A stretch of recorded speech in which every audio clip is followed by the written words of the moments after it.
And now let me move on from these on to the matrix, or the matrices, because there is still going to be another matrix film and its implications. We have seen how the medium of motion picture has constantly extended, modified, and ultimately created reality or even realities. This assuredly needs to be considered in a psycho-spiritual light.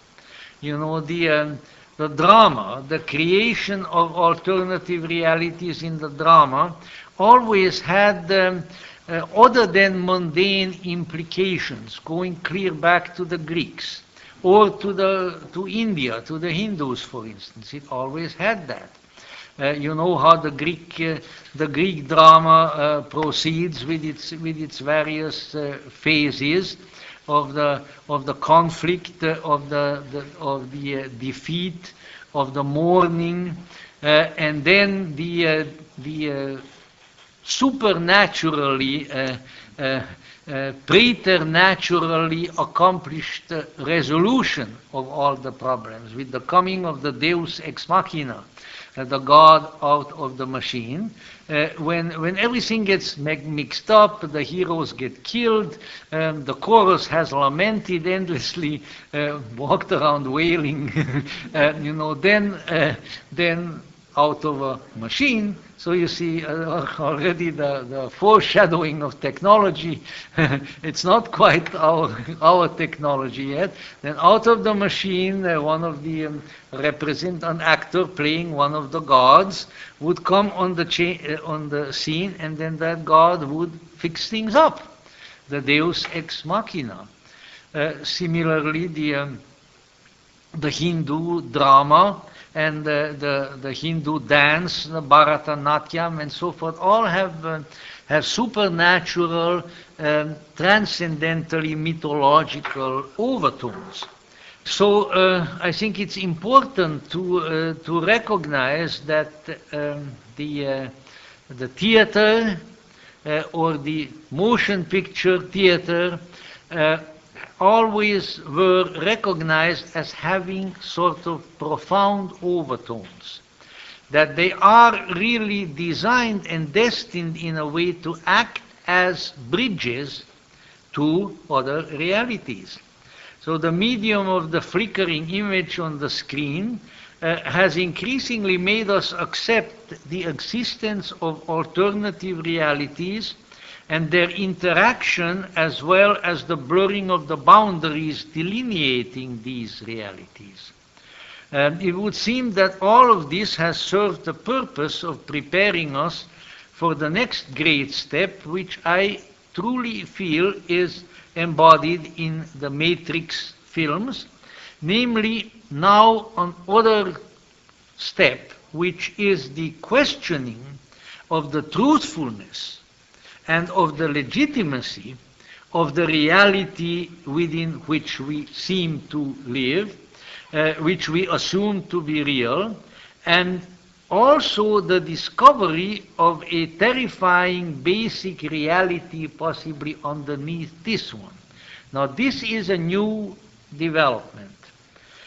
Beginning in the 1980s and proceeding through the 1990s, we saw a number of motion pictures which were all sort of tending in the direction which was ultimately taken by the Matrix. So this step of the Matrix didn't come out of nowhere or out of the fertile and somewhat weird brain of the Wachowski brothers, you know, who were involved in making him.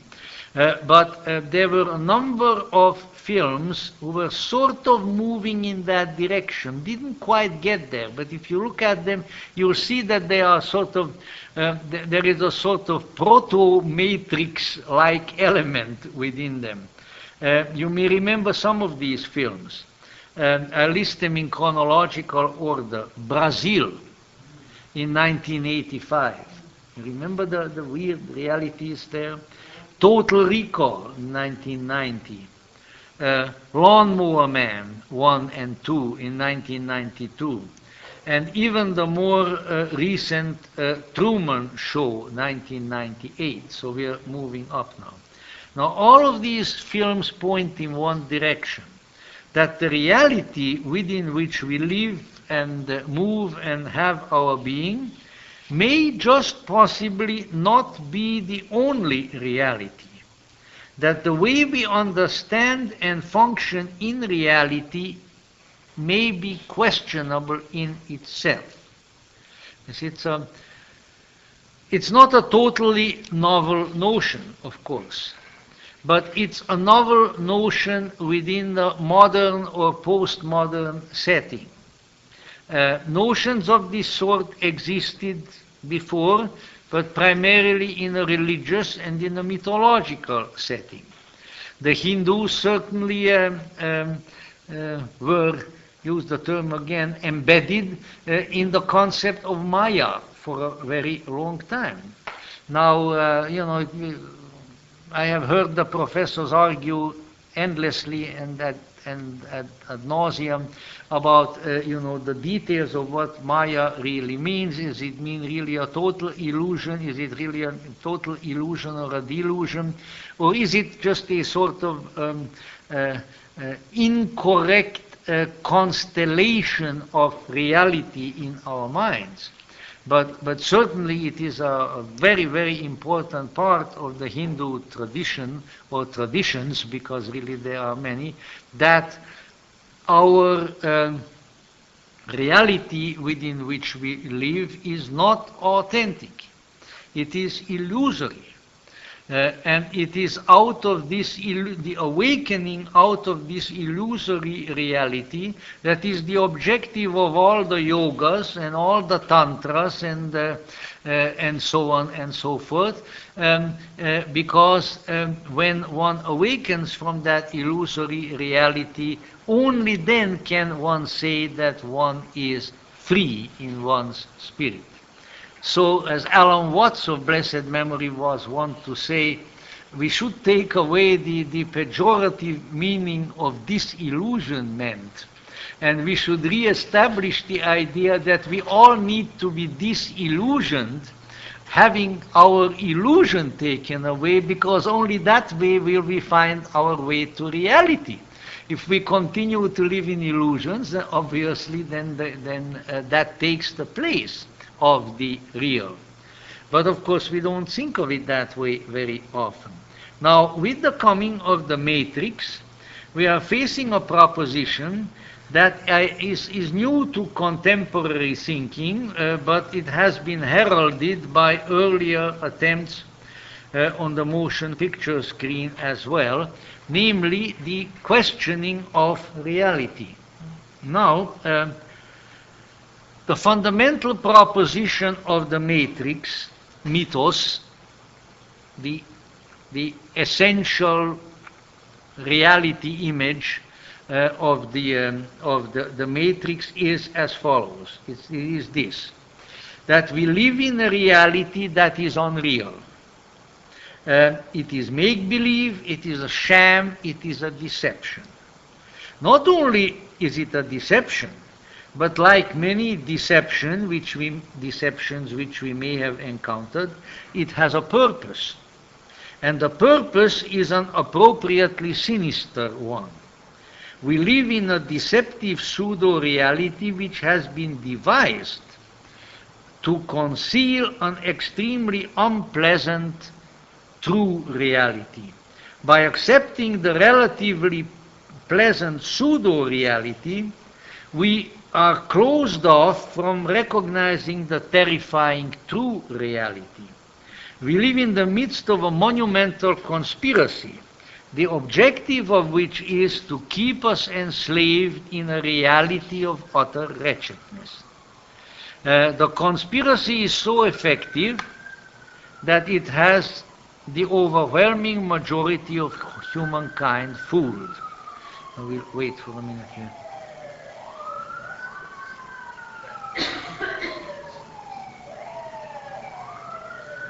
Agent Smith may be coming.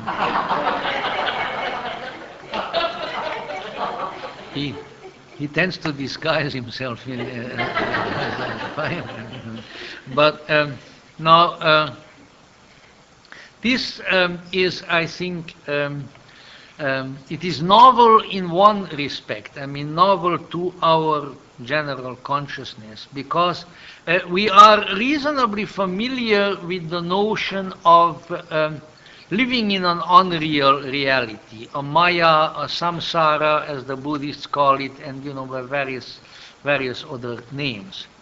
But somehow our assumption has been very often that when we awaken from this pseudo-reality, we will awaken to a wonderful, greater reality. Right? We will awaken to the truth. But a matrix tells us that when we take the correct pill, which I believe is the red one, because the red, blue, and it all gets mixed up with the color of the states at election time in my mind, so pretty soon I'm in with Gore and Bush and all that, and that's really a terrible reality. So I don't want to do that at all.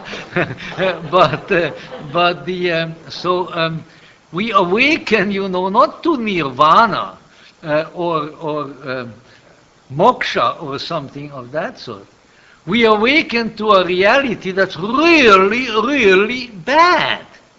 We come to recognize how bad things are because the consensus reality, which is the matrix, the consensus reality is here to disguise the other, so that we never really find out how bad things really are. Because if we found out how bad things really are, we might try to do something about the situation. As long as that is concealed from us, we are not going to attempt to do anything about the situation. And that in turn, of course, redounds to the benefit of some sinister manipulators for whom the matrix has its own mythos. That's one very important factor. The other factor is that the theme latches onto, sort of hooks into a predilection that is around and that we all have, but some people have it, let's say, to an unpleasantly marked degree, and that is the predilection toward conspiracy theories. In the business that I've been in for so many decades, obviously I run into my friends, the conspiracy theorists. And they're a tedious lot. And they are one of the principal reasons that I'm suffering from battle fatigue. Really do.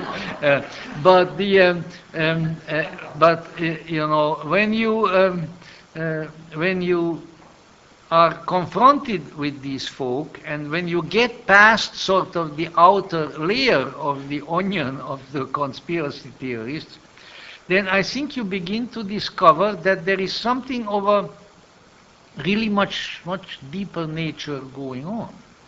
And what is going on, I think, is that there is a conspiracy archetype in the collective unconscious. But it could be called by other names, but in this case, because there are some. Jung says that there are some archetypes in the collective unconscious which are not necessarily personified, such as, for instance, the archetype of transformation. That is not a person.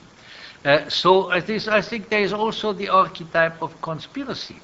And like all archetypes and archetypal images, I think it's ultimately rooted in something rather valid and real. Except by the time it reaches the person who is terribly excited about the I don't know, about the protocols of the learned elders of Zion, or some balderdash of that sort, or who is forever ominously repeating the the unfortunate words, which I'm sure the poor old guy has regretted since then 1,000 times. I mean, the first President Bush of the New World Order. You know, this has become the big shibboleth of the conspiracy theorists too, you know, at the present time. So, you know, by the time it reaches that level, it has become absurd. It's a reductio ad absurdum. But if, like all archetypal manifestations, when you sort of trace them back like the thread of Ariadne to their origins, there might be something of a rather more profound and perhaps more authentic nature behind it. So what I am alluding to here is almost as radical as the Matrix's conclusion, that somewhere deep in our souls, we know that, to use the vernacular, that things ain't right. That something is awry with our reality. That something is wrong here. Things are not the way they seem. That is something behind it. And that somewhere behind all of this there is a contrivance that is not really to our benefit. Okay? The idea is not new, but the main representatives of this idea in various forms have always been, well, let's say, on the fringes of our culture. They were countercultural people, elements in one way or the other, whether they were George Ivanovich Gurdjieff or whether they were others, Philip K. Dick or somebody else. In their own ways, they were all on the periphery.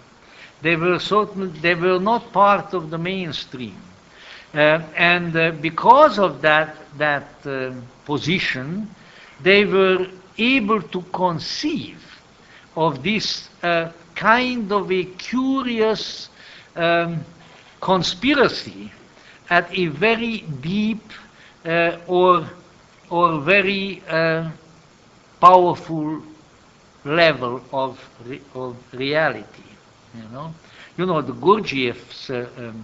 Gurdjieff's idea was that the existential reality is that we are living in a situation wherein only a very small portion of our potential consciousness, energy, is being used by us, but not for any other reason, but because somebody conspired to keep us, well, keep us stupid. He said to keep us sleepwalkers. Now he had his own mythos for it, which is rather absurd. And I don't really think that the old guy ever intended for it to be taken literally. He was trying to convey a certain meaning, which is pretty much what everybody does. You know, I don't really think that Mark, Matthew, Luke, and John wanted to have their message taken literally. But a heck of a lot of people have, and they still do. From Jerry Falwell to Mel Gibson. You know. He said that there are beings on the moon. Well, why not? Might as well be on the moon. And these moon beings are sort of like space vampires. They are siphoning off our consciousness for their own purposes, for their own agenda. And they have implanted, this is a very matrix-like, they have implanted something into us which keeps us from developing our true consciousness. So we are being vampirized by beings, spirits, whatever you wish to call it, who are keeping us in this lowly condition. Now, that is a very matrix-like notion. But of course, Gurdjieff did not get it out of just out of the moon either, but he, let's say, got that motive out of certain traditions which he knew of, and which ultimately go back, or let's say, well, they go back into the depths of the human psyche, but which have been articulated with considerable force about 2,000 years ago or thereabouts, and the remnants of that, those statements have sort of been floating around in our culture ever since, but in an underground manner. Now, let's further look into the basic proposition of the matrix now in a slightly more elaborate manner. At the beginning of the matrix, there is a black-clad computer hacker known as Neo, which of course means new, who falls asleep in front of his computer. A mysterious message appears on the screen. Wake up, Neo. Have you heard that before? This phrase encapsulates really the message of the film, or the films by now.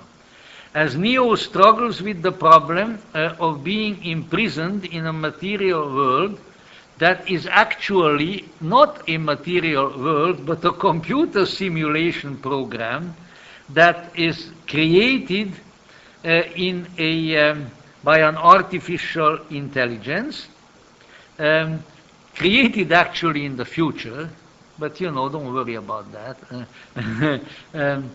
as a means of enslaving humanity by perpetuating unconsciousness, ignorance, impotence of a psychological character in the form of an illusory perception of reality, which is called the matrix. In part, the film brings about its ultimate view of reality by alluding to numerous ancient religious traditions that advance the idea that the fundamental problem which humanity faces is ignorance, and the solution is awakening or a certain kind of knowing, which in Greek was called Gnosis, and for which there exist cognate terms in other ancient languages such as jnana in Sanskrit and so forth. The two religious traditions on which perhaps the filmmakers have drawn consciously are Gnosticism and Buddhism. In fact, the Wachowski brothers owned up in an interview to both of these. Now, the Matrix and its sequels may qualify as a modern myth, maybe in a certain way, as I don't know, Tolkien's great myth is a modern myth. Maybe, as we spoke at another time, even Harry Potter in a much more childlike manner is also a modern myth. But we also need to remember, while these terms have a certain legitimacy, in a certain sense, there ain't no such animal as a modern myth. It's a little bit like when the Midwestern farmer in the 19th century went to some big city, to the zoo, and saw a giraffe there, and he looked at it and said, but there ain't no such animal. You know that. Well, so the idea is that a myth, Campbellian term in this sense, in the post-Jung, post-Mircea Eliade, post-Campbell, post-Heinrich Zimmer, post-Carl Kerényi era, a myth is never really modern, because a myth is timeless. So if we encounter a mythic motif within a modern or heaven forbid, postmodern setting, we may be assured that it is really a timeless motive of which there have been predecessors, earlier embodiments before. So that in this mythic setting, there really is nothing new under the sun. And this needs to be kept, I think, in mind. Now, the innumerable details and complications and elaborations, the variations on the theme which go on, and you got to remember that this is a problem with writing anything, writing a book, or for that matter, of movie writing. That if you write one movie and it's good and people like it, and now you want to write one or two sequels, very often all you can do is now bring on variations upon the theme, or bring in new elements and new details which sort of negate the original and elaborate it maybe to the point that it will become absurd. So that's the danger with the Matrix Reloaded and the danger with the one that is to follow. That's why I'm concentrating to a large extent on the Matrix itself, on the first one. But I've seen the Matrix Reloaded also, and I don't really feel that they have really subverted the original myth yet. They might. But it's still there. In fact, some nice little vignettes come forth which are in keeping with the original myth.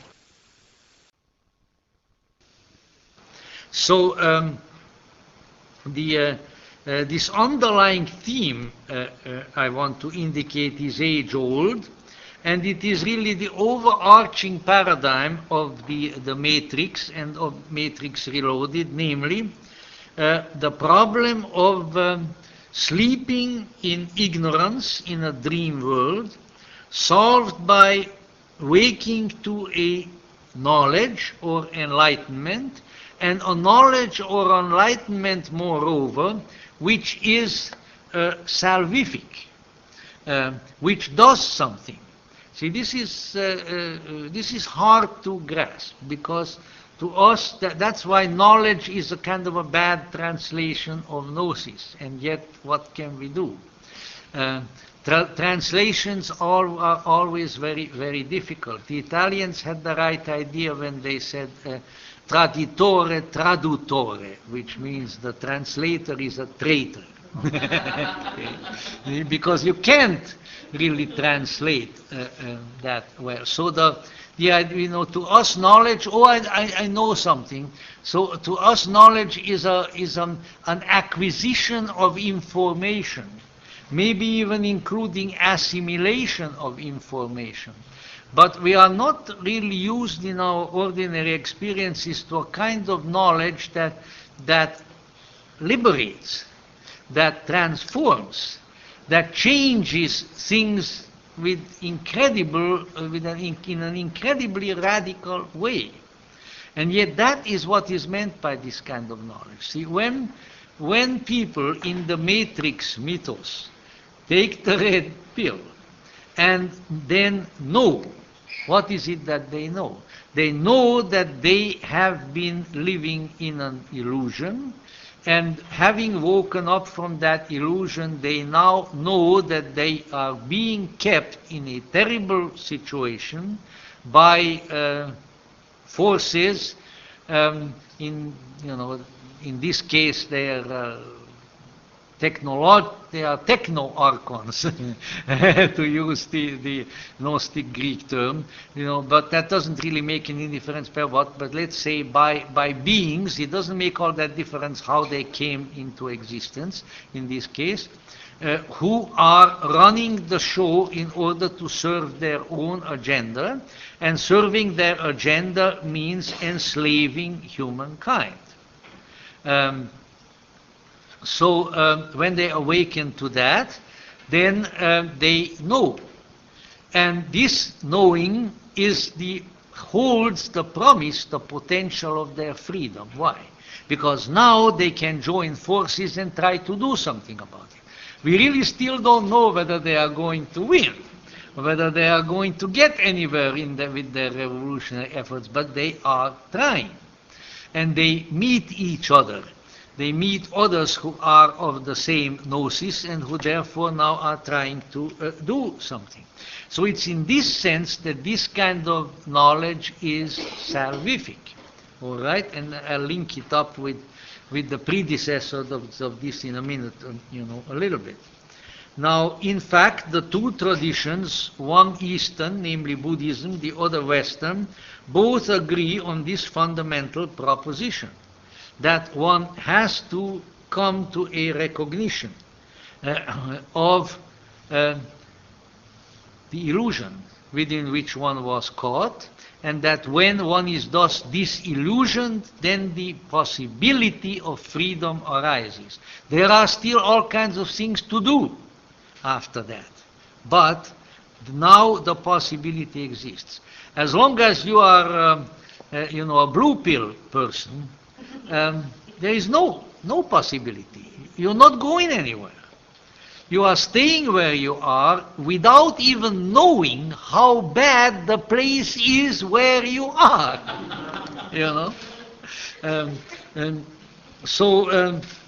When it comes to the specifics of the mythos as appearing in the matrix, we find that many of these specifics are taken from Christianity, at least from a Christianity of a certain ancient kind. Let me just kind of, throw a few of these at you. The name Trinity. Where the heck do you think it comes from? What Trinity is it? Or Neo's death and Christ-like resurrection. It's right there. Even an ascension, you might say. Then there are all kinds of Christian biblical allusion, especially nomenclature, names. But in a fictional story, names are terribly hard to think of. Why? Because all the names that we encountered in our lives were non-fictional. They were the names of people we knew, or people in history, or whatever the case. To invent a new name is very difficult. In fact, I thought I invented a few new names, and then eventually I encountered them in books. And I saw that they actually existed in some fashion. That doesn't make me clairvoyant. It just shows how there is nothing new under the sun. In any event, there they are. Apoc, abbreviation of apocalypse. This is Neo's given name of Mr. Anderson. Now, Andras, which is a Hungarian name among others, it's the Hungarian name for Andrew. Andreas is one a generic word for man. Andras' son is the son of man, the son of the anthropos. Andras is an abbreviation of anthropos, in fact, I believe. So it's the son of man. The ship is named Nebuchadnezzar, the Babylonian king, who of course appears in the Bible in the book of Daniel, and who has weird dreams, you remember, that must be interpreted among other things. The last remaining human city, which is not in the matrix, is Zion, which is of course synonymous in Judaism and Christianity with the transcendental Jerusalem. This is the heavenly city of Jerusalem, the promised city, which, for instance, the Mormons envisioned and still do envision as being in Salt Lake City. Well, you can have your opinion about that, but at least there is one 5-star hotel now in Salt Lake City. And it's really, really beautiful. You should go there. I like beautiful hotels, and I tell you, it can hold its own with the Plaza or with the Waldorf. It's really beautiful. I don't think it has a lot of people coming there. Because the Mormons, if they come to Salt Lake City, rather stay at the Motel 6. But there is one. So Zion, you see. Neo, the hero, is constructed as a Christ figure. He is the one who was prophesied. That he would return. He has been here. So he's not just a Christ figure, but a kind of there's the implication at least that he's a second coming, and that there are some who recognize him as such. And he has the power to do, very, very big and important things, possibly to change the matrix from within, who battles the representatives of evil, and who is killed but comes to life again. So this is typically, this is a messianic figure of major proportions. And that is reinforced in various ways. I don't have to go into all the details. Even such details which have been called to my attention by somebody who wrote about this, that for instance, when Neo enters the ship Nebuchadnezzar for the first time, the camera pans across the interior of the ship and rests on the make of the ship, which is what? Mark 3, number 11. This seems to be another messianic reference, because in the Gospel of Mark, 3rd chapter, 11th verse, this is what you read. Whenever the unclean spirits saw him, they fell down before him and shouted, "You are the Son of God." Now, these guys knew all of this. They have they are having fun with this. But they are also, sort of giving certain points. Yet, what kind of Christianity does the Matrix represent? Certainly not fundamentalist Christianity, or even what might be called mainstream Christianity. Rather, it is quite obviously an alternate Christianity, which in fact is now increasingly known, and with which I was preoccupied all my adult life and some before. If you are not terribly familiar, you can see a very good restatement of it, for instance, in Elaine Pagels' latest book, Beyond Belief, where this outstanding scholar strongly suggests the existence and power of an early form of Christianity represented by such works as the Gospel of Thomas and others. Now, I am not about here to give you an even moderately detailed description of the Gnostic worldview. I have done that elsewhere. I've written an entire book about it myself not so long ago. But let me just say that it is important for us to remember that there is let's say, an approach to reality and to life, which very, very closely parallels, but in an ancient pre-technological setting, the worldview and the reality view of the Matrix, and that is ancient Gnosticism or Gnostic Christianity, where the fundamental proposition is certainly identical with that of the Matrix, namely that we live in an illusory world, that we need to cut through that illusion and awaken from it, that when we awaken, we are not going to awaken at least not right away, to something very, very pleasant and very, very good, but rather we are going to see things even a lot more darkly than we see now. But the result of that awakening to the presence and the power and the conspiracy, the activities of the darkness, the result of that eventually may be our achieving of freedom from those forces. So it's a very, very much the same sequence of liberating insight that we find in the Matrix. Now, the ancient Gnostics, of course, had their own mythos, just like the Matrix has its own mythos as to how this condition came about. And that's very natural because, we are weird creatures. If that has escaped your notice until now, then maybe this is the time to recognize it, that, one of the weirdness of the human being is that we we can't really deal with a situation unless we have an idea how it came about. You know? The diagnosis somehow always includes what the medics call etiology. How did it come about? It's very, very important to our minds. Even if that etiology is balderdash. But when we account for a particular condition by how we think it came about, that sort of sets us at rest up to that point, and then we can go from there. For instance, depth psychology, psychoanalysis. Here was Freud. He saw that a lot of things were wrong with the human mind. A lot of people are terribly neurotic. A lot of people are worse than neurotic. They are psychotic, and so forth. And Freud was a good man.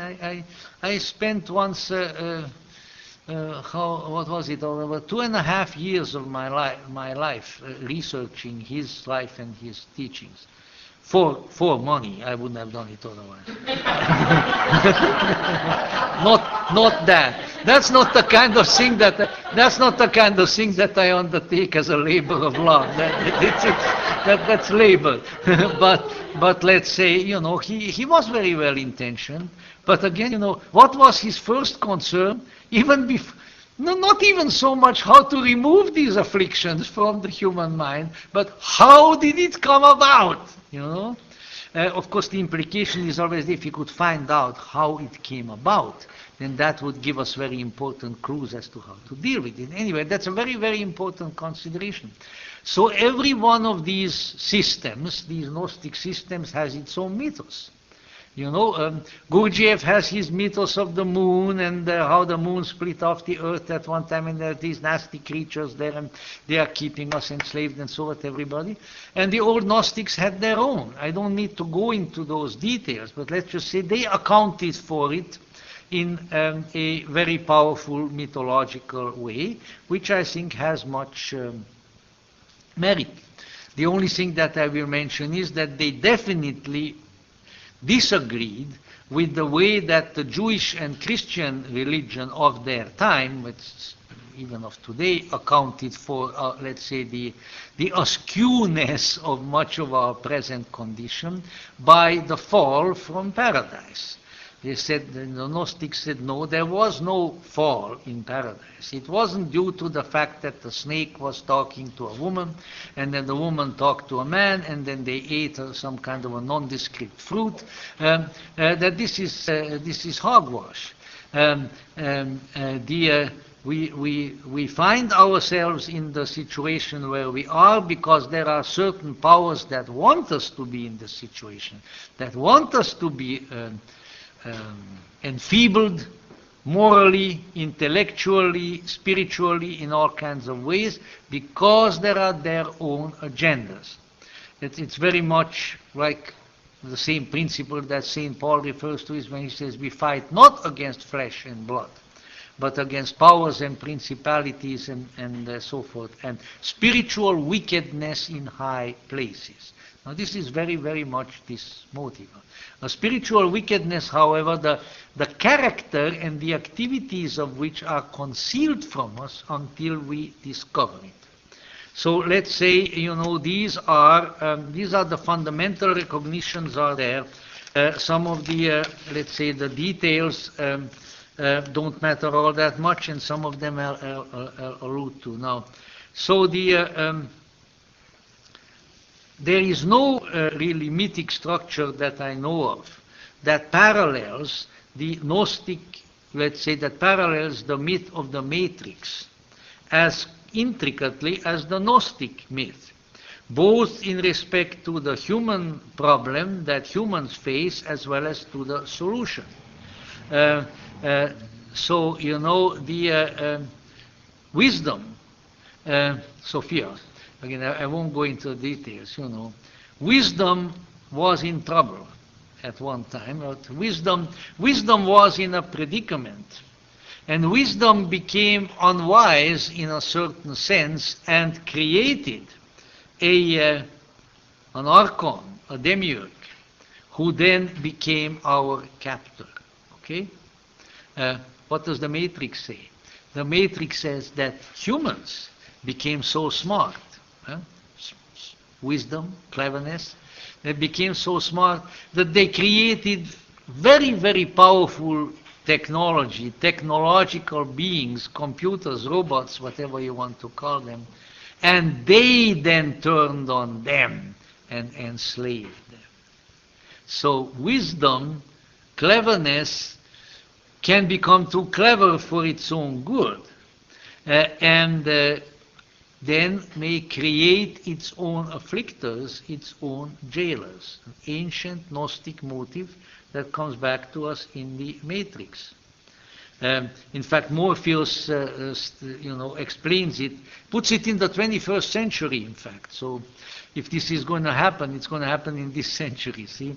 Early in the 21st century, says Morpheus, all of mankind was united in celebration. We marveled at our own magnificence as we gave birth to the artificial intelligence. And then this artificial intelligence turned on our intelligence. This offspring of ours then became the troublemaker. As a singular, again, Morpheus describes the artificial intelligence as a singular consciousness that spawned an entire race of machines. Okay? That's how it came about. And they then created the Matrix, a computer simulation that is a prison for your mind, says Morpheus. So it's our mind that is imprisoned much more than our bodies. Again, a very Gnostic allusion, you know. It's in the mind that the trouble lies. See, the mind looks in two directions. The ancients knew this, and the god Janus was probably a good example of it with his two faces. One of them looks outside, the other one looks that way, the other one looks this way. So when the mind is made to look in the wrong direction, then it is enslaved by extroversion, by the external thing. Just like in the Gnostic texts, the fundamental human problem is described in metaphorical terms of blindness, sleep, ignorance, dreams and darkness, stumbling around in the fog and things like that. And the solution is stated in terms of seeing, waking, knowledge, namely Gnosis, waking from dreams, dissolving the fog, and the light of day and things like that. So in the film Morpheus, who of course is taken from the Greek god of sleep and dreams, reveals to Neo that the Matrix is a computer-generated dream world. Okay? When Neo is unplugged and awakens for the first time on the ship Nebuchadnezzar in a brightly lit white space, his eyes hurt, as Morpheus explains, because he has never used them. He has never looked into the light. He has lived in the dark, like a mole. You ever seen those little moles? You know, they're very nice, shiny fur that is, if you kill a lot of them, you can make into a very nice fur coat. You see, I don't object to that at all. But when you get the little moles, they're sort of like gophers and all of that, and they'll eat up the roots of your plants and everything. They're dreadful pests. But when when they come to the surface, they're blind. They have these little bitty swollen up piggy eyes, and they don't see because they're always underneath the ground.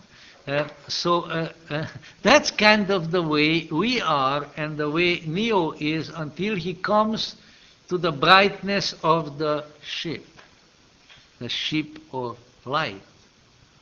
Somebody used that term before, and it was the Gnostic prophet Mani who said that it's on the ships, like Nebuchadnezzar and the others, that you travel to Zion, which would be the where the seeds of light are gathered, you see. So there are terrific similarities. And for that matter, there are also ships in Tolkien who take people away from Middle Earth to the blessed land. There are numerous of these things. Now, not only does the hero Neo learn and pass on secret knowledge that really saves, that's the salvific knowledge, in good Gnostic fashion, but the way in which he learns also evokes some echoes of earlier traditions. Imbued with images from various traditions, that the training programs teach Neo the concept of stillness, of freeing the mind and overcoming fear, cinematically captured in bullet time, which is quite an interesting notion. And so interestingly enough, this concept of stillness is also present in Gnosticism and in Buddhism. The higher aeons are equated with stillness, with rest. And if you look into, let's say, the meditative disciplines of Buddhism, and certainly also Hinduism and so forth, what is it? What does Shankara want to do in the yoga, on Patanjali in the Yoga Sutras is to quiet down the wild activity of the mind, so that in that stillness one may then recognize the way things really are. Because as long as this machine runs, it's like a matrix. It keeps you captive. So the stillness has a lot to do with escaping from that activity. And there are many Gnostic scriptures that give very good testimony of that. But our time is moving along. So summing up this theme, we might say, I think with some degree of accuracy, that the myth portrayed in the Matrix and continued in Matrix Reloaded parallels the Gnostic myth in many respects. The language is similar, dreaming versus waking, blindness versus seeing, light versus dark. On the other hand, there are no doubt elements which bear the stamp of modernity and even post-modernity, with the decided non-supernatural overtones of these modes of thought. We have to remember that ever since the Enlightenment, we have been moving away from a transcendental orientation. And that is how, let's say, our society ends up being the kind of secular-oriented society that it is. Our educational institutions and everything else. Now, I am the last one to deny that there were good reasons for moving in that direction. But I think we are also paying a heavy penalty for all of that. Because first of all, if the sane mainstream, or the almost sane mainstream, all people are crazy to some degree or the other, ourselves included. At least I speak for myself, I won't speak for you, and so on. But if the almost sane mainstream would have more of a transcendental orientation than it does in our culture, then the almost insane, and in some cases insane, religious element, the fundamentalist element, the religious fringe of society would have less, first of all, less of an excuse for doing what it does, and secondly, it would have less power. The secularism of the mainstream of our culture empowers the religious extremists. Very, very tricky. Very, very tricky. And Alan Watts, who certainly was no no mainstream religionist, although he was an ordained Episcopal priest at one time, but he was, by his own admission, a very unusual priest. I think there are some people at Northwestern University where he was chaplain who can still testify to that. He left an abiding mark over there. But let's say, Alan Watts said, he said, you've got to remember that every society that was worth anything in history was infused and dominated by religion. And that if that is taken out of it, culture suffers, civilization suffers, and we are suffering. And we are at a grave disadvantage, both in when confronted, and I got to get back to the matrix, when confronted with our own fundamentalists or with the fundamentalists of other faiths and other cultures like the Islamic fundamentalists. You know why? Because we have no spiritual strength. We are not connected with anything except our bodies, our money, and our ideas. That's it. And you know what? Eventually you can't live that way.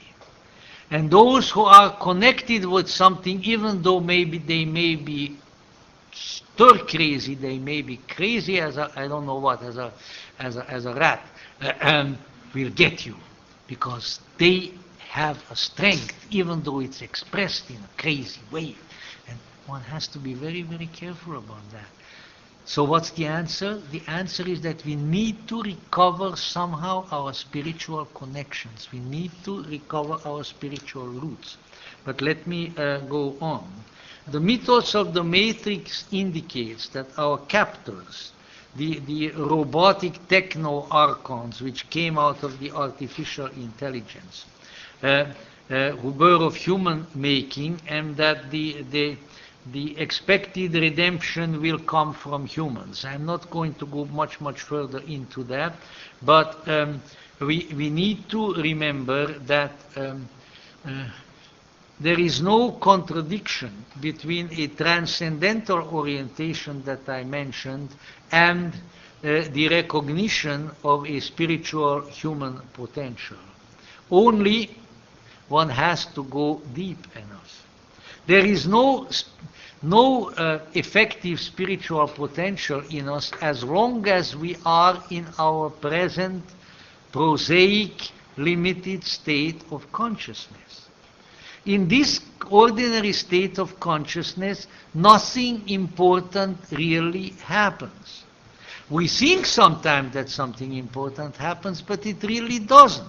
We are just shuffling the pieces of the checkerboard around, once a Republican, once a Democrat, once a this, once a that, and you know what? It's always the same bloody thing. It's not going anywhere. Nothing really happens. But there are hundreds, thousands, and millions of people out there with a lot of money and with a lot of media access who are trying to convince us that something is really happening, although nothing is happening. Nothing is happening, you know. There it is, matrix. It's an exact matrix reality. But once again, in the Gnostic tradition on which the matrix does, it says, deeply inside of you, but not in your ordinary state of consciousness, is the point of contact with real transcendence. So you have to swallow the red pill. You have to do, what does the red pill do? It changes your consciousness. It makes you wake up and you say, geez, this is not the way I thought it was. This is very, very different. You know, we got to remember that. So we need to keep that in mind. This is the actual center of the situation. Now, the religious person might say, well, all right, but where is God in all of this? Well, the Gnostic might say, oh yeah, well, you know, the real God is not a fellow whom you can see with a big beard, or if he shaved his beard and without a beard, I don't know, God is omnipotent. Why couldn't he get a haircut or get a shave? He doesn't have to look the way he did back in the Old Testament. But actually, the ultimate reality is invisible, intangible, incomprehensible, and yet it is there and it's incredibly powerful. So obviously it would not show as a particular figure in the matrix either. But there is someone else. There is a builder, there is a manipulator. There is one of the important archons, and there he was toward the end of Matrix Reloaded, the architect. The architect, there it is. That's almost the exact meaning of demiurgos, to have the maker, the architect, who constructed and put together the matrix. He put together the false reality. Creator, who masquerades as the true God, and he more often than not tells us, I am the only God, and there is no other God above me or before me or anywhere else. And so by questioning reality, we may shake off the hypnotic power of the make-believe reality within which we were contained. But we have to question. There has to be a rage against the triviality, against what, I don't know, it was either Heidegger or Husserl, one of these guys, called the triviality of everydayness. The new paradigm is not the paradigm of evolution. Don't let people tell you that. These people who are forever prattling about evolution are stuck in the 19th century. They are little Darwins. They are riding on big turtles from the Terra del Fuego or something. And you know how fast you move on a turtle. You're not moving very fast. Perhaps evolution is another deceptive image foisted on us by the matrix. And you've got to give that some thought. Certainly, trusting evolution is no substitute for waking up. Just sitting there and saying, things are evolving, something better, we are all evolving, and that can be an excuse for not waking up, And I think it has been, and it often is. So one has to wake up. All right? So you take the red pill and you wake up. Then what? Then begins the struggle, really the ongoing battle. And here may be something that you may have wondered about, or you will continue to wonder about, because I probably won't be able to dispel your wondering about it, is why is there so, pardon me, damn much violence in it? Well, the one thing is that all of our films are filled with violence. And if the creators of this film had not put a lot of violence into it, people wouldn't go and see it. So there you are. That's certainly one practical reason. But there is another one, and that may offend some of your pacifistic sensibilities and so forth. But let's admit it. In order to cut through the matrix, there has to be a kind of martial engagement of one's spirit. Now, he doesn't have to use rockets. He doesn't have to use airplanes. He doesn't have to use aircraft carriers. That's all in a different realm. That's in the realm of the outer, of the world, And that stuff goes on in some way or the other. And, war is not the answer, and pacifism is not the answer. Even the great Gerald Hurd, I think now it can be disclosed, who I think was one of the greatest pacifists whom I have known. Prior to his death, in the presence of a very good friend of mine who was a very close friend of Gerald Hurd, said, he said, and he couldn't talk anymore. I don't think he wrote it or something, or he had a stroke. He said, pacifism is not the answer. spirit is the answer. You see. But regarding these matters,